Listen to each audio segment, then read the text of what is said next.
السلام علیکم مسپرانو، تاسو ته مو سلام دی. زه ډېره غریبه یم. زه بیبي زینب نومیږم. زما پلار ډېر غریب دی. تاسو لږ مدد راسره وکړئ. ما 5 کاله کېږي، ما کینسر بیماري دی. تاسو لږ مدد راسره وکړئ چې تاسو لږ روپۍ ته وکړئ. زموږ پلار څخه 2 روپۍ نشته دی. غره کې د تیږې وایي پورې غره کې هغه خرڅه کړي، مانې له ماته علاج وکړي. مو پلار څخه 2 روپۍ نشته چې ماسې علاج وکړي. تاسې مسپرانو وروڼو پلار څخه مدد وکړو چې ما کینسر بیماري وشي. زه کینسر بیمارۍ نه ښه شم. تاسې ټولو مسپرانو خیره څه خونې ته راوله، ډاکو منګلو خونې ته راوله. السلام علیکم. السلام علیکم مسپرانو، تاسو ته مو ډېر ډېر سلام وي. زه نجیبو خونې ته راغلی یم. زه ډېره ښه شوم. ما سې علاج کوي، ما څه چې مدد کړی خدای ته څه مدد وکړي. ابا سلام دوهری کامیاب که غورو غار مشکل آسان که ورمان زینبی کامیاب که چو زینبی زیر تا کره که چو مسپران بون معلوم خوشحاله سخون تا را استاله که ما سمدیر خوکر خودی تا سزا خوا که زم مرگ نباچه کن. اتو مسپران تماری دی سلام. السلام علیکم. ما قدرمن وړونو، تاسو به دغه خواږې بیبي زینب ویډیو لیدلی وي. شکر الحمدلله.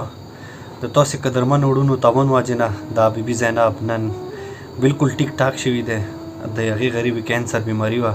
کوم حالاتو کې ایمو خونې ته راغلي وو هغه ولیدلو تاسې، او هغه نه بعد څه کله هغه خدای هغې ته صحت ورکړو هغه حالات تاسې ولیدلو.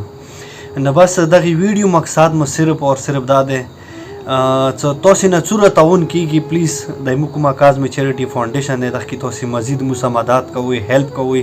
ویلې څه دې ټایم خدای شاهد واحد دی چې همداسې مو سره ډېر واړه ماشومان دي، ډېر واړه وړکي دي چې هغه مثال کینسر بیماران دي، ځنه د ګردو بیماران دي، ځنه د سترګو بیماران دي، همداسې مختلفو نورو بیماریو کې روبرو دي. هغه سره ایمو نن سبا خویندې دي چې هغه مثال ډېرې زیاتې په تکلیف دي. وړونو د یو ساعت مخکې تاسو ته ما ویډیو کې ویلي وو چې د یو ساعت مخکې ما ته پر چنور نه یوې خور ټلیفون کړی و، ډېره سخته جوړېده، ډېره زیاته په تکلیف وه. چې ما پیغله لور دی 14 کوره عمر دی، هغې غریبي د زړه بیماري دی چې زړه یې دوره پړسېدلی دی چې مطلب اوس مو ډاکټر ته بوتلله، ایمرجنسي ته مو بوتله. هغوی صرف اور صرف یو ډراپ ته ولګولو چې صرف د درد یې لږ کم شي. ویلې چې هغه یې څه که مزید مو دي ته لږ سخت انجکشن ولګوو، څه بل څه ولګوو، داسې نه وي چې دې ته د زړه اټیک ونه شي. نو وړونو کورمې کې دوره زیاته غربت، یا مثال دوره زیات داسې کسان چې مثال هغه ویډیو نشي کوی، یا مثال هغه داسې په تکلیف وي چې هغه مثال د سوشل میډیا ته ځان نه راولي. په کور د هغه کسان نه مو خروغ احترام کوو، په کور د هغو کسان نه مو هغوی سره مدد کوو، په کور د هغوی اواز هم واورو. ویلې څه ځنه داسې غیرتمند دي چې هغه ویډیو ته نشي راتلی. نو زه دغه ویډیو په ذریعه تاسو ته ګزارش کوم چې پلیز تاسو د کازمې چیریټي فاونډیشن کې موږ سره لږ مدد کوئ، موږ سره هیلپ کوئ. بیا راته سوال کوم چې پلیز ته خپلې چې کومې مو ویډیو دي د خپلو مرګلو ته مخکې فارورډ کوئ چې ما که هغوی لږ وخت سي.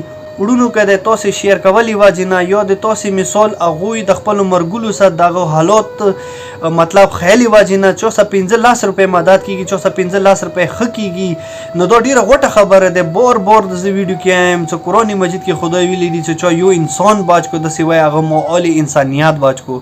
وړونو که نن د بیبي زینب باج شوه د یو انسان نشو باج، وړونو دا یو انسانیت باج شو.